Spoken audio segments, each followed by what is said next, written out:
বাংলাদেশের স্বাধীনতা, সার্বভৌমত্ব আর গণতন্ত্র রক্ষার সংগ্রামে যার নাম ইতিহাসের পাতায় স্বর্ণা অক্ষরে লেখা থাকবে। তিনি বিএনপির চেয়ারপারসন ও ৩ বারের সাবেক সফল প্রধানমন্ত্রী, দেশনেত্রী বেগম খালেদা জিয়া। তার ইন্তেকালে আজও শোকাতুর ও ভারাক্রান্ত দেশের আপামর জনতা। প্রিয় নেত্রীর রুহের মাগফিরাত কামনায় নেত্রকোনার দুর্গাপুর ও কলমাকান্দা উপজেলায় আয়োজিত হল এক হৃদয়স্পর্শী দোয়া মাহফিল।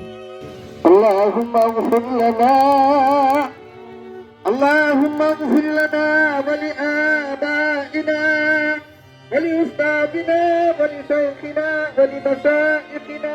গত বৃহস্পতিবার নেত্রকোনার এই দুই উপজেলার বিভিন্ন ইউনিয়নে একযোগে এসব মাহফিল অনুষ্ঠিত হয়।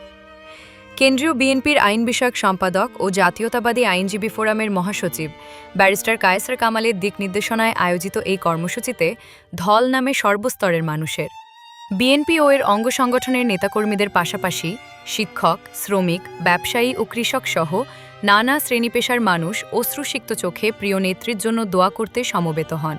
সকলে আমরা একত্র হয়েছি মাওলা, আয় আল্লাহ উনি দেশের জন্য, আয় আল্লাহ এই দেশের জন্য অনেক কিছু করেছেন মাওলা, আয় আল্লাহ গোটা দেশের মানুষ আজকে তার জন্য আয় আল্লাহ কান্নায় ভেঙে পড়েছে মাওলা,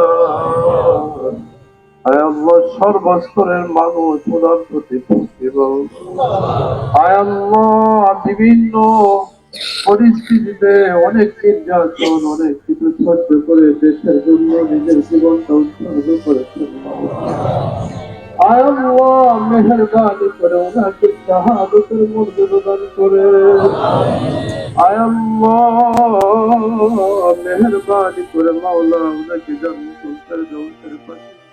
দোয়া মাহফিলের আগে অনুষ্ঠিত আলোচনা সভায় বক্তব্য রাখেন কলমাকান্দা উপজেলা বিএনপির সভাপতি এম এ খায়ের। তিনি তার বক্তব্যে বেগম খালেদা জিয়াকে বাংলাদেশের গণতন্ত্রের বাতিঘর হিসেবে অভিহিত করেন। তিনি বলেন, স্বৈরাচারের বিরুদ্ধে আপোষহীন সংগ্রামে খালেদা জিয়ার সাহসী নেতৃত্ব চিরকাল জাতির জন্য অনুপ্রেরণা হয়ে থাকবে। সাধারণ মানুষের সুখ দুঃখের সাথে তার রাজনীতি ছিল অবিচ্ছেদ্য। অনুষ্ঠানে এক আবেগঘন পরিস্থিতির সৃষ্টি হয় যখন দুর্গাপুর উপজেলা বিএনপির সাংগঠনিক সম্পাদক আলহাজ জামাল উদ্দিন মাস্টার বক্তব্য দিতে দাঁড়ান।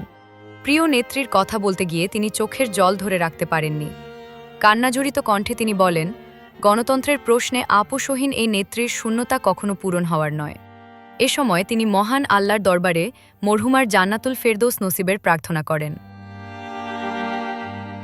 এই আয়োজনে দুর্গাপুর ও কলমাকান্দা উপজেলা বিএনপি, পৌর বিএনপি, বিএনপি, যুবদল, ছাত্রদল ও স্বেচ্ছাসেবক দলসহ বিভিন্ন সহযোগী সংগঠনের নেতৃবৃন্দ উপস্থিত ছিলেন। বক্তারা বেগম খালেদা জিয়ার ত্যাগ ও গণতন্ত্র পুনরুদ্ধারে তার অবিস্মরণীয় ভূমিকার কথা গভীর শ্রদ্ধার সাথে স্মরণ করেন। অনুষ্ঠানের শেষ পর্বে আয়োজিত হয় বিশেষ মোনাজাত।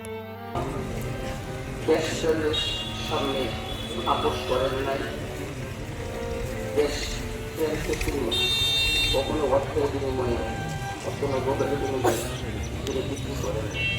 প্রত্যেকটা বৈশিষ্ট্য বিভিন্ন মানুষের জন্য আমরা দোয়া করব। মানুষ মাত্র ভর্তুকে হতে পারে, যে বলে যে আমার কোনো অপরাধ নাই, আমার কোনো ভুল হয় না।